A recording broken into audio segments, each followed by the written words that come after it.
ओम श्री गणेशाय नमः। सर्वमंगल मांगल्ये शिवे सर्वार्थ साधके शरण्ये त्र्यंबके गौरी नारायणी नमोस्तुते। देवी की कृपा से सुरथ को राज्य लाभ और समाधि को ज्ञान की प्राप्ति। राजा सुरथ ने कहा, भगवती जगदम्बा की आराधना विधि मुझे बताने की कृपा करें।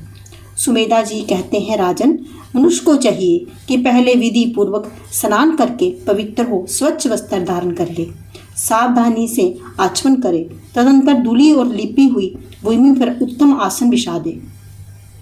तांबे का एक पवित्र पात्र भी चाहिए, उसमें श्वेत चंदन अथवा अष्टगंधन से षटकोण जंतर लिखे। उसके बाहर अष्टकोण जंतर लिखना चाहिए। नवारण मंत्र के 8 बीज के अक्षरों 8 कोनों में लिखे।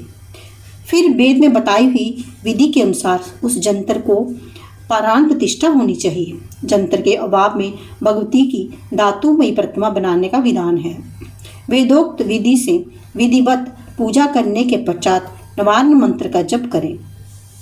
प्रतिदिन 3 चरित्रों का पाठ होना आवश्यक है। राजन, कल्याण चाहने वाले पुरुष को चाहिए अश्विनी और चैत्र के शुक्ल पक्ष के नवरात्र व्रत करे। जो स्त्री अथवा पुरुष भक्ति में तत्पर होकर नवरात्र व्रत करता है, उसका मनोरथ कभी विफल नहीं हो सकता। अश्विनी शुक्ल पक्ष के उत्तम नवरात्रों को जो भक्ति भाव के साथ करता है, उसकी संपूर्ण कामनाएं सिद्ध हो जाती हैं। विधि से कलश स्थापना करें। जंतर की बलि बांति ठीक करके उस कलश के ऊपर रख दें जहाँ भगवती की स्थापना की जाए। वे गर्भ धूप दीप से सदा संपन्न रहना चाहिए। प्रातः, मध्याह्न और संध्या तीनों समय भगवती की पूजा करें।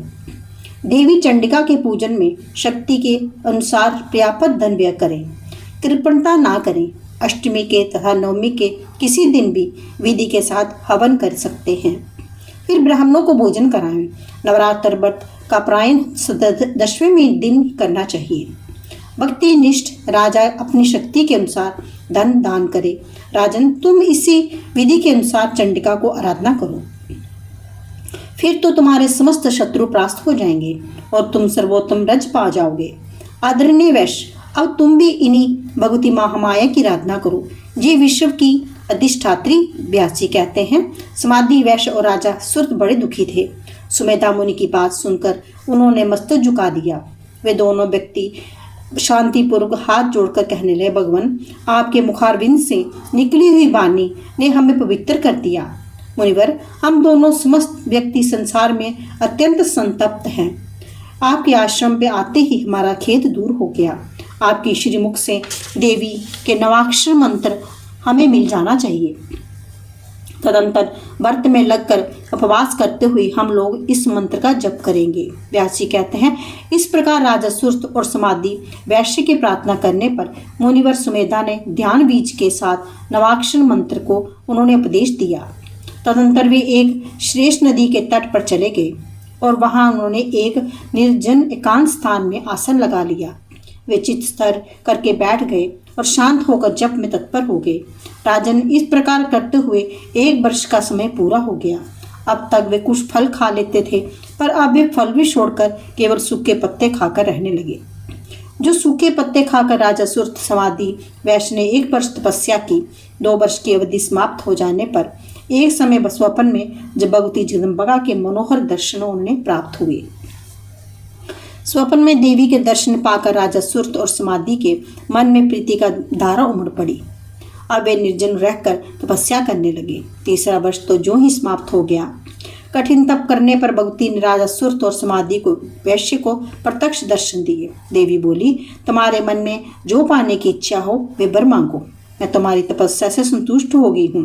व्यासी कहते हैं, देवी की बात सुनकर राजा सुरथ का सर्वांग प्रसन्नता से खिल उठा।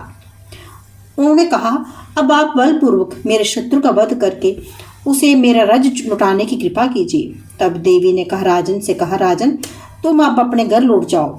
तुम्हारे शत्रुओं की शक्ति समाप्त हो चुकी है। अब वे पराजित होकर भाग जाएंगे। तुम्हारे मंत्री आकर तुम्हारे पैरों पर गिरेंगे। व्यासी कहते हैं, उस समय पुण्यात्मा वैश्य ने देवी से कहा, मुझे घर से स्त्री संपत्ति से कोई प्रयोजन नहीं है। स्वप्न की भांति इनकी नश्वरता स्पष्ट है। माता, मुझे अपने बंधन से मुक्त करने वाले विशुद्ध ज्ञान प्रदान करने की कृपा करें। इसका वचन सुनकर भगवती ने कहा, वैश्वर तुम्हें वश ज्ञान उत्पन्न होगा। राजा सुर्थ और समाधि इस प्रकार वर देकर देवी वहीं अंतर्ध्यान हो गई। भगवती के प्रत्यक्ष हो जाने पर राजा सुर्थ ने समेधा जी को प्रणाम किया। राजा ने मुनिवर से आज्ञा ली और मंत्रियों के साथ आश्रम में चल पड़े। वैश्य भी परम ज्ञानी बन गए। भगवती जगदम्बा के परम अद्भुत चरित्र का वर्णन करने मैंने कर दिया। देवी की आराध्य ने राजा सुर्थ और समाधि वैश्य को समुचित फल मिल गया।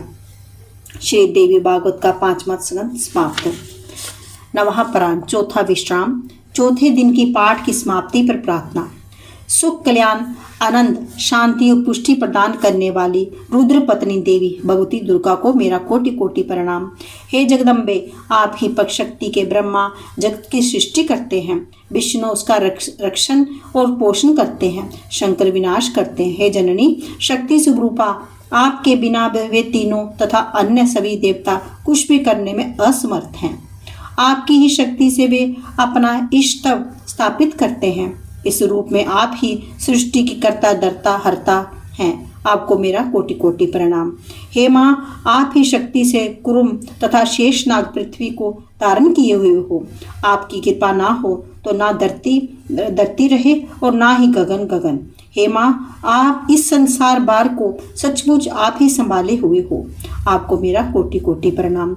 हे अम्बे, आप ही चराचर प्राणियों को बोकर प्रदान करने वाली हो। आपके अंशों से प्राणियों का जीवन है। हे माँ, आपकी उदारता वर्णनातीत है। जिस उदारता से आप अपने भक्तों का पालन करती हैं, आपको मेरा कोटि कोटि प्रणाम। हे जननी, सुख देने वाली विद्या और क्लेश देने वाली अविद्या दोनों आपके ही स्वरूप हैं। आप ही लोगों को क्लेश का हरण करने वाली तथा मोक्ष को प्रदान करने वाली है। जो लोग सचमुच ही अज्ञान हैं, जो आपका भजन पूजन नहीं करते हैं, हे माँ, आपको मेरा कोटि कोटि प्रणाम। हे देवी, सर्वज्ञ ब्रह्मा विष्णु शंकर इंद्र तथा अग्नि आदि देवता भी केवल विनम्रता से आपकी महिमा जान नहीं सकते। ज्ञान के दम से आप अज्ञेय हैं।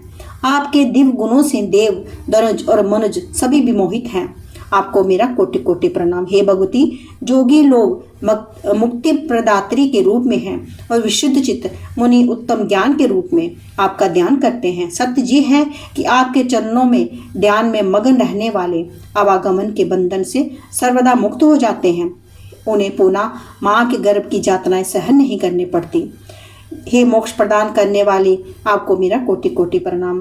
कालरात्रि स्वरूपा इंद्राणी सिद्धि बुद्धि तथा बुद्धि स्वरूपनी वैष्णवी माता दुर्गा को मेरा कोटि कोटि प्रणाम।